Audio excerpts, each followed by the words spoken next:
ಎಷ್ಟು ಜನ ಕರಗಳನ್ನು ಎತ್ತಿ ತೋರಿಸೋಣ? ಎಷ್ಟು ಜನ ನಾವು ಇಲ್ಲಿರೋರು ಮಕ್ಕಳನ್ನು ಎತ್ತಿದ್ದೇವೆ? ನಾವು ನಮಗೆ ಕೊಟ್ಟಿರುವ ಒಂದು ಕುಟುಂಬದ ಜವಾಬ್ದಾರಿಯನ್ನು ಬಿಟ್ಟು ನೀವು ಬಿಟ್ಟು ಬೇರೆ ಎಲ್ಲಾದರೂ ಹೋಗಿದ್ದೀರಾ? ಮಕ್ಕಳು ಎತ್ತಿದ್ದೀವಿ, ಬಿಡು ಹೋಗಲಿ, ಹೇಗಾದರೂ ಬದುಕೊಳ್ಳಿ. ನಮಗೆ ಅವಾಗಿಂದ ಇದುವರೆಗೂ ಆ ಮಗುವನ್ನು ನಾವೇನು ಮಾಡೋದಿಲ್ಲ, ತಿರಸ್ಕಾರ ಮಾಡೋದಿಲ್ಲ. ಕರೆಕ್ಟಾ? ಆ ಮಗು ಎಷ್ಟೇ ನಮ್ಮನ್ನು ತಿರಸ್ಕಾರ ಮಾಡಿದರೂ ಕೂಡ, ಆ ಮಗು ಎಷ್ಟೇ ನಮ್ಮನ್ನು ಆ ಒಂದು ಕೋಪದಲ್ಲಿ ನಮ್ಮನ್ನು ಒಂದು ರೀತಿಯಲ್ಲಿ ನಮ್ಮನ್ನು ವಿರೋಧಿಸಿದರೂ ಕೂಡ, ಆ ತಂದೆಯ ಮತ್ತು ತಾಯಿಯ ಹೃದಯದಲ್ಲಿ ಏನಿರುತ್ತದೆ? ಆ ಮಗುವಿನ ಪ್ರೀತಿ ಯಾವತ್ತೂ ಬಿಟ್ಟು ಹೋಗೋದಿಲ್ಲ. ಇವತ್ತು ಕೂಡ ನಮ್ಮ ಸಂದೇಶದ ಒಂದು ಮುಖ್ಯವಾದ ಒಂದು ವಿಷಯ ಏನೆಂದರೆ, ಎಲ್ಲರೂ ಹೇಳಿ, ಸಮರ್ಪಣೆಯಾದ ಒಂದು ಜೀವಿತ, ಆ சாக்ரிஃபிஷியல் லைஃப், ஒரு சமர்ப்பணமான ஒரு வாழ்க்கை. இப்போ அந்த குழந்தைக்கு அந்த பெற்றோர்கள் அவர்கள் என்ன பண்ணுவாங்க? சிறு வயதிலிருந்தே அந்த குழந்தைய என்ன பண்ணுவாங்க? ஆளாக்கி வளர்ப்பாங்க. சிறு வயதிலேருந்தே சிறு வயதிலேருந்தே ಆಲಾಕಿ ಅವ್ರಿಗೆ ಏನು பண்ணுவாங்க? ವಲಪಾಂಗ. ಆವಾಗ ಆ ಮಗುವನ್ನು ಬೆಳೆಸಿ ಆ ಮಗುವಿನ ಜೊತೆ ಯಾವಾಗಲೂ ಅವರು ಇದ್ದು ಏನು ಮಾಡ್ತಾರೆ? ಬಿಟ್ಟು ಹೋಗದೇ ರೀತಿಯಲ್ಲಿ ನಾವು ಕೂಡ ಒಂದು ಸಮರ್ಪಣೆಯ ಜೀವಿತವನ್ನು ಒಂದು ಕುಟುಂಬಕ್ಕೋಸ್ಕರ ಯಾರೂ ನಮಗೆ ಹೇಳಿಕೊಟ್ಟಿಲ್ಲ, ನಾವಾಗೇ ಏನು ಮಾಡಿದ್ದೀವಿ? ವಹಿಸ್ಕೊಂಡಿದ್ದೀವಿ. நம்பவே நமக்கு யாரும் சொல்லிக் கொடுக்க தேவையே இல்லை. குழந்தைய பார்க்கணும், வளர்க்கணும், ஆளாக்கணுன்ட்டு யாரும் நமக்கு சொல்லிக் கொடுக்கணும்னு ಅವಶ್ಯಮೇ ಇಲ್ಲ. ಅವಶ್ಯ ಇದೆಯಾ? ಅಗತ್ಯ ಇದೆಯಾ ಯಾರಾದರೂ ನಮಗೆ ಹೇಳ್ಕೊಡ್ಬೇಕಂತ? ನಿಮ್ಮ ಮಗು ಬೆಳೆಸಿ ಅಂತ ಬೇಕಾ? ಸೀನ್ ಎನಿಬಡಿ ದ ಮದರ್, ಆ ತಾಯಿ, ಇವರು ಹೆತ್ತವರು ಅವ್ರು ಬಂದು ನೋಡ್ಕೊಳ್ತಾರೆ ಬಿಡು ಅಂತ ಯಾರಾದರೂ ಹೆಂಗಾದರೂ ಬಿಟ್ಬಿಟ್ಟು ಹೋಗಿದ್ದಾರಾ ಹೇಳಿ? ಎಷ್ಟೇ ಕಷ್ಟ ಇದ್ದರು, ಎಷ್ಟೇ ತೊಂದರೆ ಇದ್ದರು, ಎಷ್ಟೇ ನಷ್ಟವಿದ್ದರು, ಎಷ್ಟೇ ನಮಗೆ ಒಂದು ಕಾರ್ಯವು ಇದ್ದರೂ ಕೂಡ ನಾವು ನಮ್ಮನ್ನೇ ತಾನಾಗಿಯೇ ನಮಗೇ ಗೊತ್ತಿಲ್ಲದ್ರೆ ನಾವೇನು ಮಾಡಿಬಿಡ್ತೀವಿ? ನಮ್ಮ ಜೀವಿತವನ್ನು ಸಂಪೂರ್ಣವಾಗಿ ಮಕ್ಕಳಿಗಾಗಿ ಸಮರ್ಪಣೆ ಮಾಡುತ್ತೇವೆ. ಕರೆಕ್ಟ್ ಅಲ್ವಾ? ನಮಗೇ ಗೊತ್ತಿರೋದಿಲ್ಲ. ನಮ್ಮನ್ನು ಬಿಟ್ಟು ಊರಿಗೆ ಹೋಗ್ಬಿಟ್ರೆ ಕೂಡ ನಾವೇನು ಮಾಡ್ತೀವಿ? ಇಲ್ಲ, ಅಲ್ಲಿ ನಮಗೆ ಮಗು ಇದೆ, ಇಲ್ಲ ನನಗೆ ಅಲ್ಲಿ ಹೋಗಬೇಕು, ಇಲ್ಲ ನನಗಲ್ಲಿ ಕೆಲಸ ಇದೆ ಎಂಬುದಾಗಿ ನಾವು ಬಿಟ್ಟು ಓಡು ಬರುವರಾಗಿದ್ದೀವಿ. ಇವಾಗ ಈ ಒಂದು ಸಮರ್ಪಣೆಯ ಜೀವಿತದಲ್ಲಿ ನಾನು ನಿಮಗೆ ಒಂದು ವಿಷಯವನ್ನು ಹೇಳೋದಕ್ಕೆ ಇವತ್ತು ಇಷ್ಟಪಡುತ್ತೇನೆ. ಹೇಗೆ ನೀವು ನಿಮ್ಮ ಮಕ್ಕಳನ್ನು ನೀವು ಒಂದು ಸಮರ್ಪಣೆಯಾಗಿ ಅದಕ್ಕೋಸ್ಕರ ಅರ್ಪಿಸಿ, ನಿಮ್ಮ ಜೀವಿತವನ್ನೇ ಅರ್ಪಿಸಿ ಆ ಮಗುಗಾಗಿ ನೀವು ಆ ಒಂದು ಜೀವಿತವನ್ನು ನೀವು ಒಪ್ಪಿಸಿ ಕೊಡುತ್ತಿದ್ದೀರೋ, ಅದೇ ರೀತಿಯಲ್ಲಿ ನಮಗಾಗಿ ನಮ್ಮ ತಂದೆಯಾದ ದೇವರು ಆತನು ನಮಗೆ ಸಂಪೂರ್ಣವಾಗಿ ನನ್ನಲ್ಲಿ ಹುಟ್ಟಿದ, ನಾನು ಸೃಷ್ಟಿ ಮಾಡಿದ ನನ್ನ ಮಕ್ಕಳನ್ನು ನಾನು ಏನು ಮಾಡ್ತೇನೆ? ನಾನು ಅದಕ್ಕಾಗಿ ಸಂಪೂರ್ಣವಾಗಿ ನನ್ನ ಮಕ್ಕಳಿಗಾಗಿ ನಾನು ಜೀವಿಸ್ತೇನೆ ಎಂಬುದಾಗಿ ದೇವರು ನಮಗೋಸ್ಕರ ನಮ್ಮ ಮೇಲೆ ಪ್ರೀತಿಯನ್ನು ಇಟ್ಟಿದ್ದಾರೆ. ಹಲ್ಲೆಲೂಯಾ. ಆತನ ಮಕ್ಕಳು ಯಾರು? ಶಾಂತಿ ಅಕ್ಕ, ಸತೀಶ್, ಜರುಷಾ, ಲೂಸಿ, ಅಕ್ಕಮ್ಮ, ಇಲ್ಲಿರುವ ಎಲ್ಲರೂ ನಾವ್ಯಾರು? ಆತನ ಮಕ್ಕಳಾಗಿದೆ. ಆತನ ಮಕ್ಕಳಾದ ನಾವು ನಮ್ಮ ಮೇಲೆ ಯಾವಾಗಲೂ ಆತನು ನಮಗೋಸ್ಕರ ಆತನ ಒಂದು ಸಮರ್ಪಣೆಯ ಜೀವಿತವನ್ನು ಜೀವಿಸ್ತಾ ಇದ್ದಾರೆ. ನೀವು ಕೆಲಸಕ್ಕೆ ಹೋಗ್ತೀರಾ, ಇಲ್ಲ ಎಲ್ಲೋ ಹೋಗ್ತೀರಾ, ನೀವು ಎಲ್ಲಿ ಹೋದರೆ ಕೂಡ ನಿಮ್ಮ ಜವಾಬ್ದಾರಿಯನ್ನು ಸೀದಾ ನಾವೇನು ಮಾಡ್ತೀವಿ? ಮಕ್ಕಳ ಮೇಲೆ ಇಡುತ್ತೀವಿ. ದೇವರಿಗೆ ಎಲ್ಲ ಕೆಲಸವಿದೆ, ಸೂರ್ಯವಿದೆ, ಚಂದ್ರವಿದೆ, ಎಲ್ಲ ಕೆಲಸವಿದೆ. ನಿಮಗೆ ಇನ್ನೊಂದು ವಿಷಯ ಗೊತ್ತಾ? ದೇವರು ಯಾವಾಗ ಸೃಷ್ಟಿಯಾದರು ಅನ್ನೋದೇ ನಮಗೆ ಗೊತ್ತಿಲ್ಲ. ಆತನಿಗೆ ಆದಿಯೇ ಇಲ್ಲವಂತೆ. He has no beginning. Please understand, ಅರ್ಥ ಮಾಡಿಕೊಳ್ಳಿ. ಆತನಿಗೆ ಆದಿಯೇ ಇಲ್ಲವಂತೆ. ಆತನು ಯಾವಾಗ ಸೃಷ್ಟಿಯಾಗಿದೆ, ಆತನು ಯಾವಾಗ ಆತನು ಈ ಎಲ್ಲವನ್ನು ಮಾಡಿ ಆತನು ಯಾವಾಗ ಎಲ್ಲಿಂದ ಇದ್ದಾನೆ, ವಿ ಡೋಂಟ್ ನೋ. ಬಟ್ ಆ ಒಂದು ಸೃಷ್ಟಿಕರ್ತನು ನಮ್ಮ ಮೇಲೆ ಆತನು ನಮಗೋಸ್ಕರ, ನಮ್ಮ ಜೀವಿತಕ್ಕೋಸ್ಕರ ಆತನು ಏನು ಮಾಡ್ತಾ ಇದ್ದಾರೆ? ಸಂಪೂರ್ಣವಾಗಿ ತನ್ನ ಜೀವವನ್ನು ನಮಗೆ ಕೊಡ್ತಾ ಇದ್ದಾರೆ. ಸೊ ಇದುವೇ ಒಂದು ಸ್ಯಾಕ್ರಿಫಿಷಿಯಲ್ ಲೈಫ್, ಇದುವೇ ಒಂದು ಸಮರ್ಪಣೆಯಾದ ಒಂದು ಜೀವನ. ಒಬ್ಬರು ಸಮರ್ಪಣೆ ಮಾಡುತ್ತಾರೆ ಅಂದರೆ ಜವಾಬ್ದಾರಿಯನ್ನು ವಹಿಸ್ಕೊಂಡಿರೋರು. ಎರಡನೇದು, ಅವರು ಮಾಡುವ ಕೆಲಸ ಏನಾಗಿರಬೇಕು? ಕ್ಲೀನಾಗಿರಬೇಕು. ಆದರೆ ನಮಗೋಸ್ಕರ ದೇವರು ನಮ್ಮನ್ನು ಸೃಷ್ಟಿ ಮಾಡಿದ ನಾವು ಪರಿಶುದ್ಧರಾಗಿದ್ವಿ.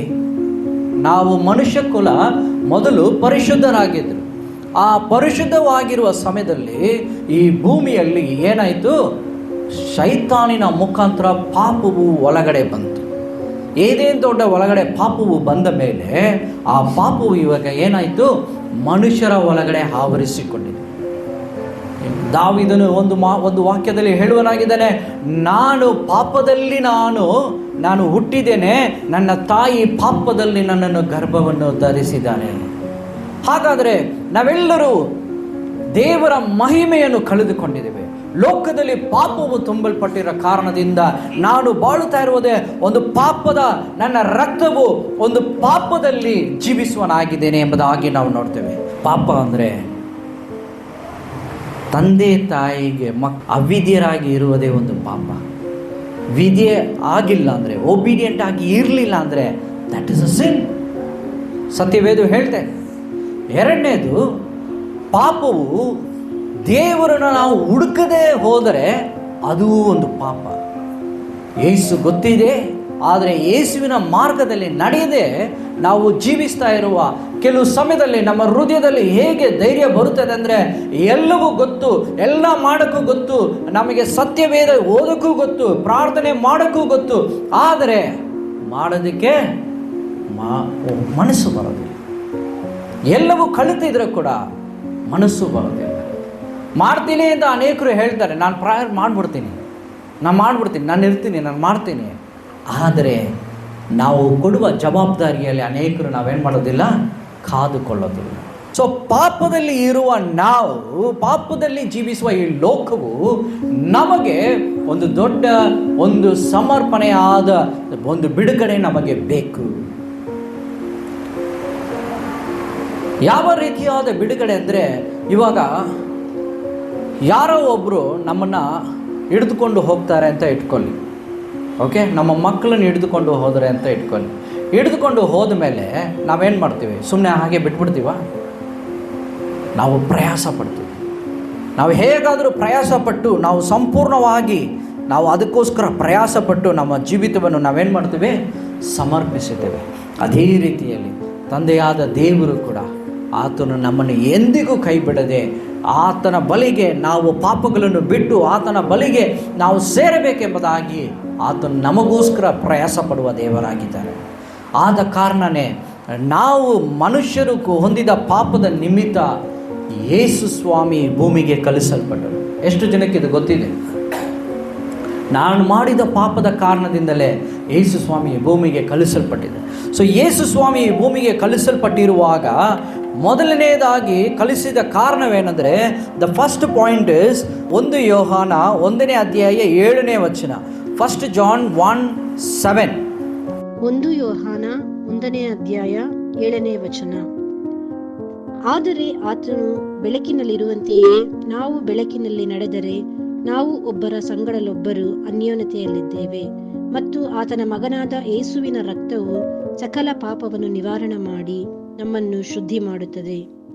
ಇಲ್ಲಿ ನಾವು ಏನು ತಿಳ್ಕೊಳ್ತಾ ಇದ್ದೀವಿ ಅಂದರೆ, ಯೇಸುವಿನ ರಕ್ತ, ದ ಬ್ಲಡ್ ಆಫ್ ಕ್ರೈಸ್ಟ್, ಯೇಸುವಿನ ರಕ್ತ ನಮ್ಮ ಎಲ್ಲ ಪಾಪಗಳನ್ನು ಅದು ಶುದ್ಧೀಕರಿಸುತ್ತದೆ.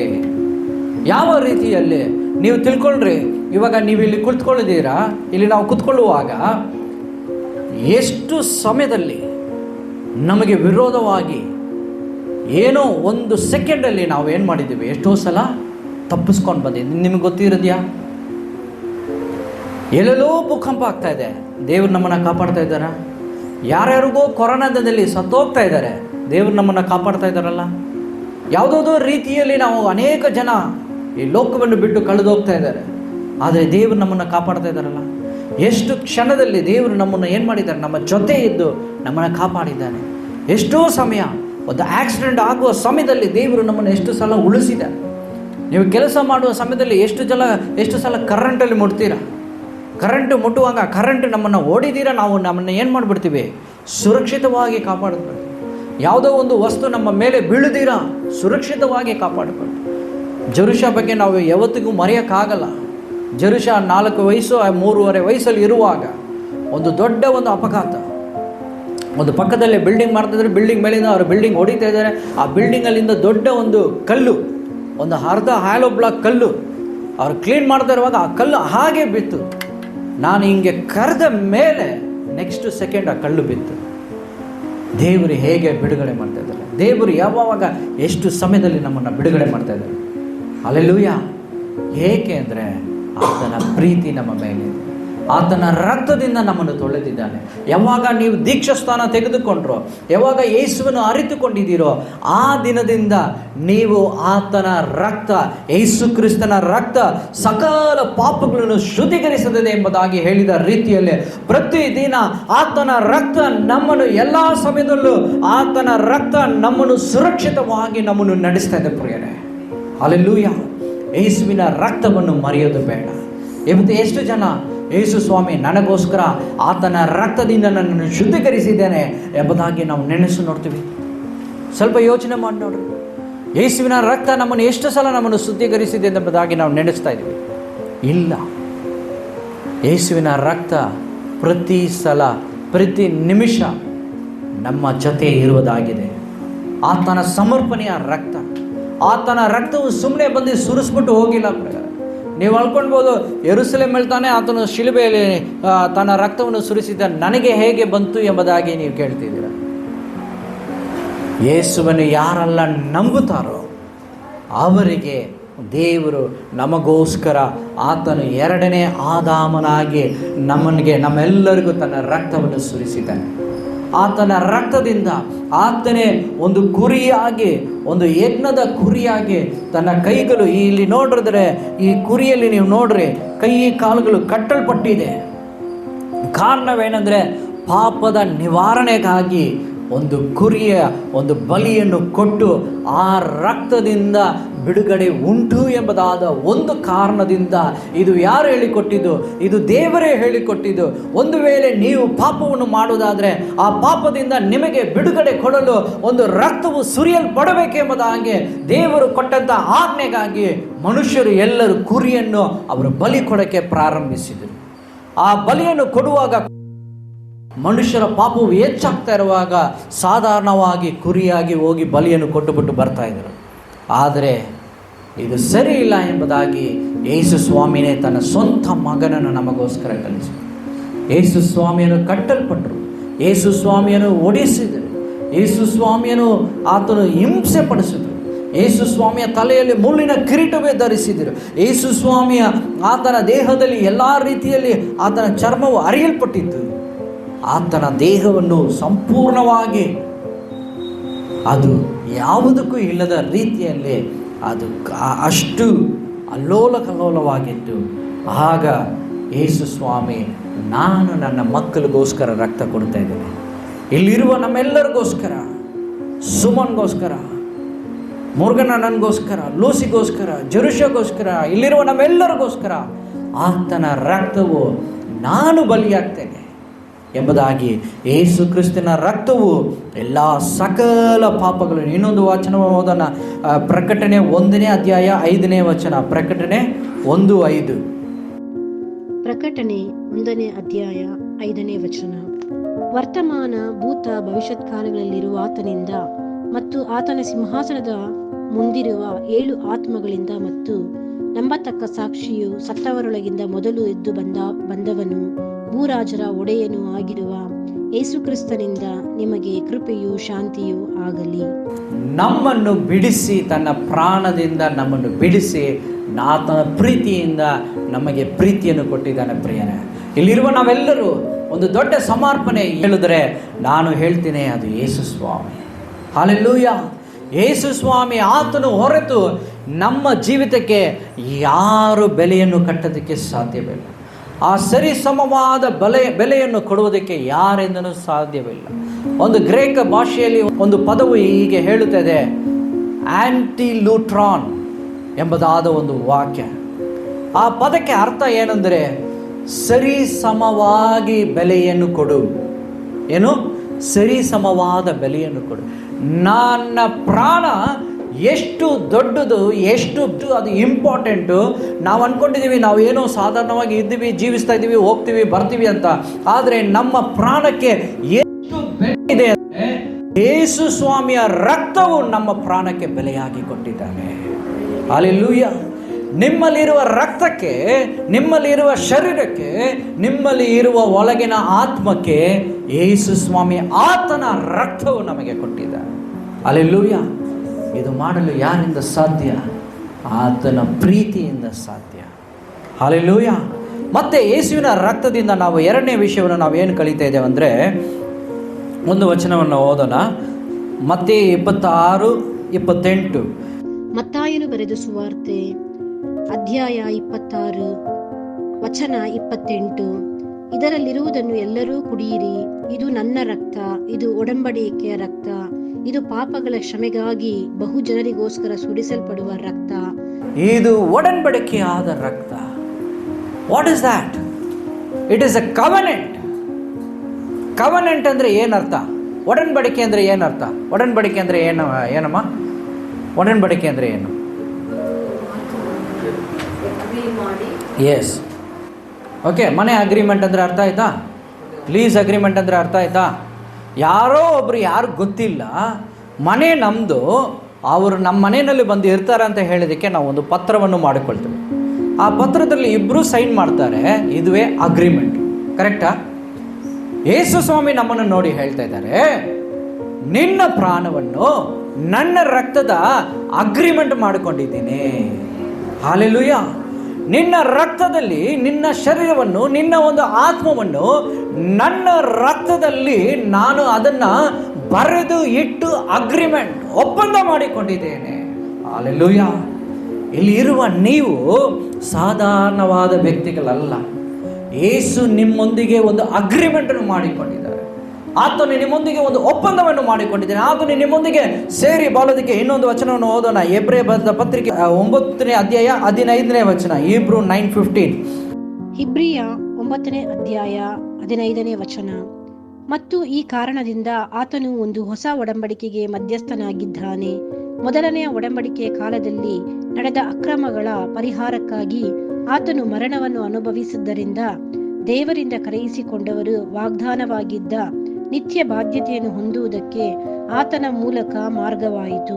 ಇಲ್ಲಿ ಏನು ಹೇಳಿ ನಾವು ನೋಡ್ತಾ ಇದ್ದೀವಿ ಅಂದರೆ, ಯೇಸು ಸ್ವಾಮಿ ಒಂದು ಹೊಸ ಒಡಂಬಡಿಕೆಯನ್ನು ಮಾಡ್ತಾ ಇದ್ದಾರೆ. ಆ ಒಡಂಬಡಿಕೆ ಇವತ್ತು ನಮ್ಮೊಂದಿಗೆ ಎಲ್ಲರೊಂದಿಗೆ ಮಾಡ್ತಾ ಇದ್ದಾರೆ. ಹಲ್ಲೆಲೂಯಾ. ಇಲ್ಲಿ ಕುಳಿತಿರುವ ಪೌಲಕ ಇರ್ಬೋದು, ಇಲ್ಲಿರುವ ಅಕ್ಕಮ್ಮ ಇರ್ಬೋದು, ಇಲ್ಲಿರುವ ನಮ್ಮ ಎಲ್ಲರ ಮೇಲೆ ಯೇಸು ಸ್ವಾಮಿ ಒಂದು ಹೊಸ ಒಡಂಬಡಿಕೆ, ಒಂದು ಹೊಸ ಅಗ್ರಿಮೆಂಟ್ ನಮ್ಮೊಂದಿಗೆ ಮಾಡಿಕೊಂಡಿದ್ದಾರೆ. ಇದುವೇ ಯೇಸು ಸ್ವಾಮಿಯ ರಕ್ತವು ನಮಗೆ ಕೊಡುತ್ತದೆ ಪ್ರಿಯರೇ. ಹಲ್ಲೆಲೂಯಾ. ನಿಮಗೆ ಈ ಸಮಯದಲ್ಲಿ ಈ ಒಂದು ಸಮಯದಲ್ಲಿ ನಿಮಗೆ ಯಾವುದ್ಯಾವುದೋ ಸ್ಟೋರಿಗಳು ಯಾವುದ್ಯಾವುದೋ ಹೇಳ್ಕೊಂಡು ನಾನು ಸಮಯವನ್ನು ವ್ಯರ್ಥ ಮಾಡೋದಕ್ಕೆ ನಾನು ಇಷ್ಟಪಡೋದಿಲ್ಲ. ನನ್ನ ಉದ್ದೇಶ ದೇವರ ವಾಕ್ಯವನ್ನು ಮಾತ್ರವೇ ಹೇಳೋದಕ್ಕೆ ನನ್ನ ಉದ್ದೇಶವಾಗಿದೆ.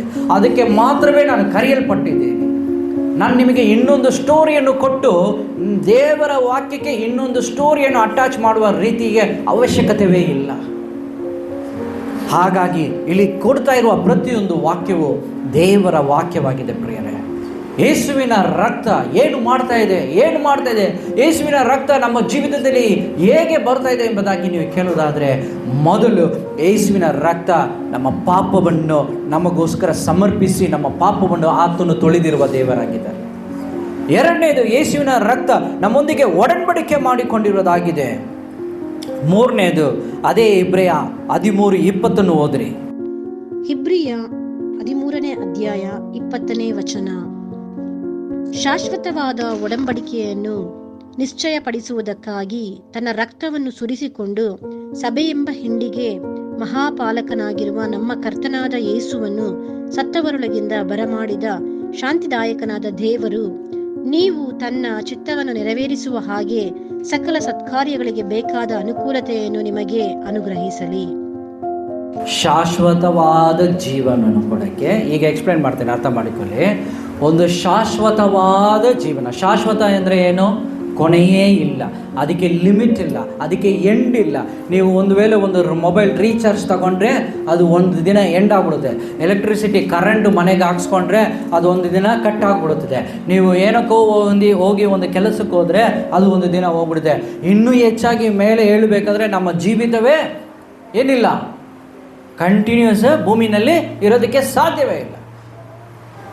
ಯಾರೋ ಒಬ್ಬರು ಹೇಳ್ತಾ ಇದ್ರು, ಅವ್ರು ಏನು ಮಾಡ್ತಾರಂತೆ, ಅವ್ರು ಹೋಗುವಾಗ ಎಲ್ಲವನ್ನೂ ತಗೊಂಡು ಹೋಗ್ತೀನಿ ಅಂತ ಹೇಳಿದ್ರಂತೆ. ಇಲ್ಲಿ ಗೊತ್ತಿರೋರು ಅದು ಒಬ್ಬರು ಮಾತಾಡ್ತಾ ಇರುವಾಗ ಆ ರೀತಿಯಲ್ಲಿ ಜೀವಿಸ್ತಾ ಇದ್ದಾರೆ. ನಾನು ಏನು ಹೇಳಕ್ಕೆ ಬರ್ತಾ ಇದ್ದೀನಿ ಅಂದರೆ, ಒಂದು ಶಾಶ್ವತವಾದ ಒಂದು ಜೀವವನ್ನು ಕೊಡೋದಕ್ಕೆ ಆತನು ನಮ್ಮೊಂದಿಗೆ ಒಡಂಬಡಿಕೆ, ಒಪ್ಪಂದವನ್ನು ಮಾಡಿಕೊಟ್ಟಿದ್ದಾನೆ. ಹಲ್ಲೆಲೂಯ. ಶಾಶ್ವತವಾದ ಜೀವಿತ ನಿಮಗೆ ಬೇಕಾ? ನಿಮಗೆ ಮಾತ್ರ ಅಲ್ಲ, ನನಗೂ ಬೇಕು. ಇಲ್ಲಿ ಕುಳಿತುಕೊಂಡಿರುವ ನಾವು ಹೀಗೆ ಕೂತ್ಕೊಂಡು ಈ ಭೂಮಿನಲ್ಲಿ ಹೀಗೆ ಇರೋದಕ್ಕೆ ಬಂದೇ ಇಲ್ಲ. ನಾವು ಶಾಶ್ವತವಾಗಿ ಆತನ ಎಟರ್ನಲ್ ಲೈಫ್, ಆತನ ನಿತ್ಯ ಜೀವ, ಹಲ್ಲೆಲೂಯ, ಆತನ ನಿತ್ಯ ಜೀವಕ್ಕೆ ಕರ್ಕೊಂಡು ಹೋಗಬೇಕಂದ್ರೆ ನಾವು ಈ ಭೂಮಿನಲ್ಲಿ ಇರುವಾಗ ಯೇಸುವಿನ ರಕ್ತದಿಂದ ಮಾತ್ರವೇ ನಿತ್ಯ ಜೀವಕ್ಕೆ ಕರ್ಕೊಂಡು ಹೋಗಲು ಸಾಧ್ಯ. ಹಲ್ಲೆಲೂಯ. ನಿಶ್ಚಯಪಡಿಸುವುದಕ್ಕೆ, ಅದನ್ನು ಸ್ಟ್ರಾಂಗ್ ಮಾಡೋದಕ್ಕೆ, ಅದನ್ನು ಅಗ್ರಿಮೆಂಟನ್ನು ಸ್ಟ್ರಾಂಗ್ ಮಾಡೋದಕ್ಕೆ. ಇವಾಗ ಅಗ್ರಿಮೆಂಟ್ನ ಸ್ಟ್ರಾಂಗ್ ಮಾಡಬೇಕಂದ್ರೆ ಏನು ಮಾಡಬೇಕು ಸತೀಶ್? ಒಂದು ಅಗ್ರಿಮೆಂಟ್ ಸ್ಟ್ರಾಂಗ್ ಮಾಡಬೇಕಂದ್ರೆ ಏನು ಮಾಡಬೇಕು? ಗೌರ್ಮೆಂಟಿಂದ ಸೈನು ಸೀಲು, ಮೇಯ್ನಾಗಿ ಏನು, ನೋಟ್ರಿ ಮಾಡಿಸ್ಬೇಕು. ಕರೆಕ್ಟಾ?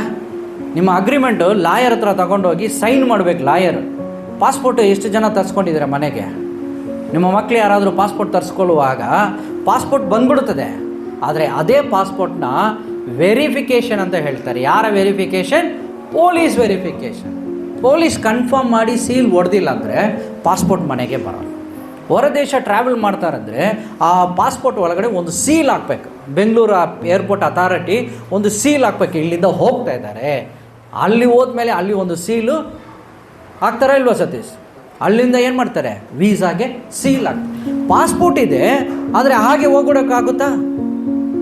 ಇವಾಗ ಪಾಸ್ಪೋರ್ಟ್ ಇದೆ, ನಾನು ಹೋಗ್ತೀನಿ ದುಬೈಗೆ ಅಂತ ಹೋಗೋಕ್ಕಾಗುತ್ತಾ ಹೇಳಿ ಸತೀಶ್? ಆಗುತ್ತಾ? ನನ್ನ ಹತ್ರ ಪಾಸ್ಪೋರ್ಟ್ ಇದೆ ತಾನೇ, ಕ್ಯಾನಡಾ ಹೋಗೋಕ್ಕಾಗುತ್ತಾ? ಹಾಗಲ್ಲ, ವೀಸಾ ಬೇಕು, ಹೌದಲ್ವಾ?